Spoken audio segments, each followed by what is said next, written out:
Assalamualaikum warahmatullahi wabarakatuh. Selamat pagi semua. Pagi, tetap semangat. Sebelum melakukan pembelajaran pada minggu pertama bulan Maret tahun 2023, mari kita berdoa menurut agama dan kepercayaan masing-masing. Berdoa dalam hati, mulai. Selesai. Minggu lalu kita sudah belajar mengenai bab 4, yaitu keberagaman dalam bingkai Bhinneka Tunggal Ika. Nah, untuk kali ini yaitu bab 5 mengenai bentuk-bentuk kerjasama dalam berbagai bidang kehidupan masyarakat.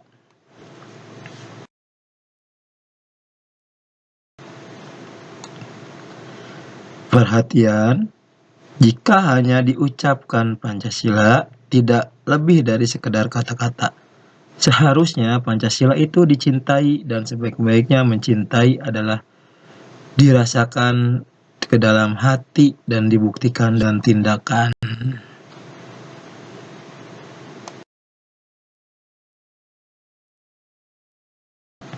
Nah, peta konsep pembelajaran pengertian kerjasama. Nah, yang kedua yaitu arti penting kerjasama bagi bangsa Indonesia. Yang ketiga, macam-macam kerjasama dalam kehidupan masyarakat.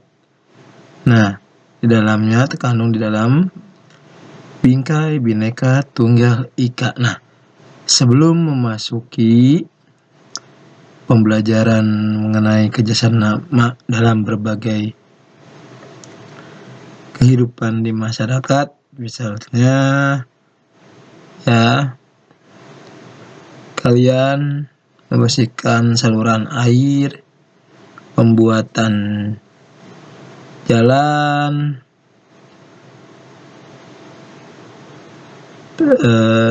pembangunan gedung RW, RT, dan sebagainya. Nah, selanjutnya dalam bidang pertanian, misalnya kelompok tani melakukan musyawarah dengan beberapa anggota kelompok tani, bagaimana hasil yang didapat untuk tahun ini agar panen raya bisa melimpah. Nah, selanjutnya sebagai seorang atlet pun juga sama. Nah, bagaimana kerjasamanya atlet sepak bola apabila ingin mendapatkan juara atau menang piala wali kota? Bagaimana yang harus dilakukan dalam kerjasamanya? Yaitu sebagai tim sepak bola, semuanya harus rajin berlatih apa yang diarahkan oleh si pelatih dalam bimbingannya untuk meraih prestasi. Nah, itu.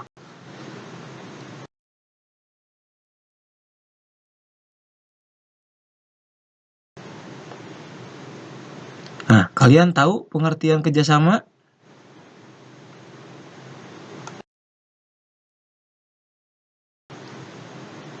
Nah, pengertian kerjasama yaitu sebagai makhluk sosial, manusia akan selalu membutuhkan bantuan untuk memenuhi kebutuhannya.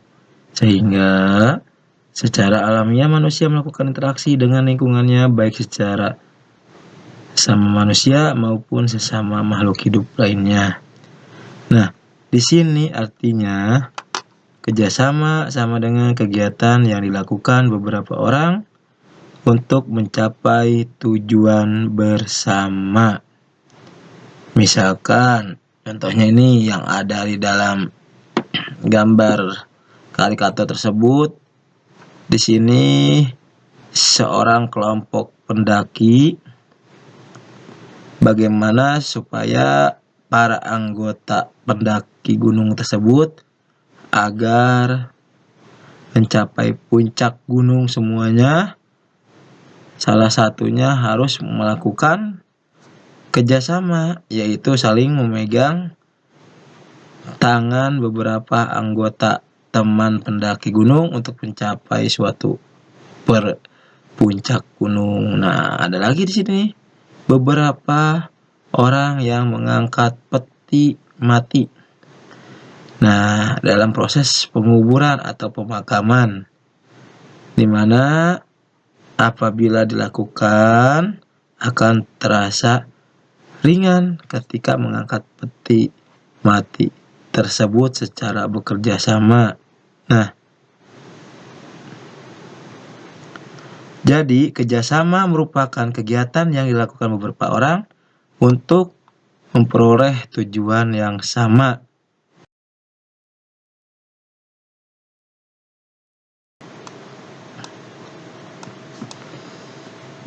Pengertian kerjasama menurut beberapa ahli.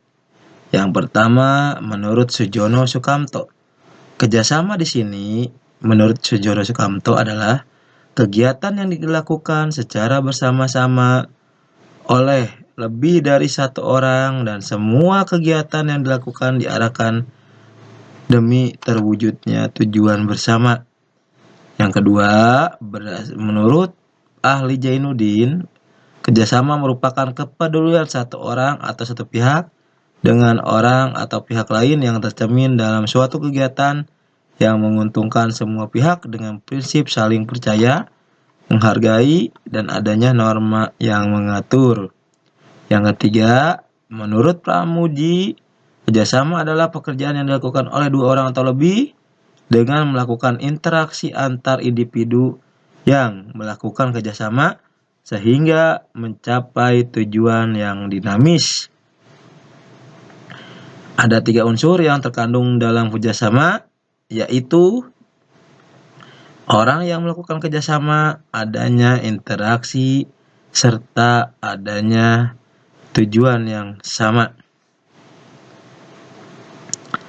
Nah, yang selanjutnya menurut Muhammad Jafar Hafsah, kerjasama artinya adalah suatu strategis bisnis yang dilakukan oleh dua pihak atau lebih dalam jangka waktu tertentu untuk meraih keuntungan bersama dengan prinsip saling membutuhkan dan saling membesarkan. Next.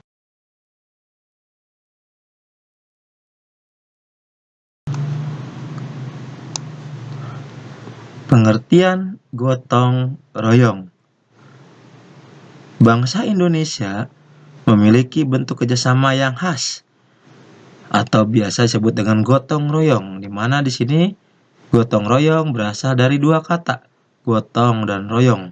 Gotong yang artinya pikul atau diangkat, royong artinya bersama-sama. Artinya saling membantu sama lain untuk memudahkan mencapai tujuan.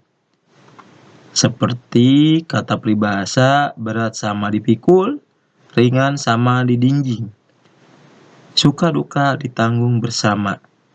Dengan bersatu, segala hal akan menjadi lebih mudah.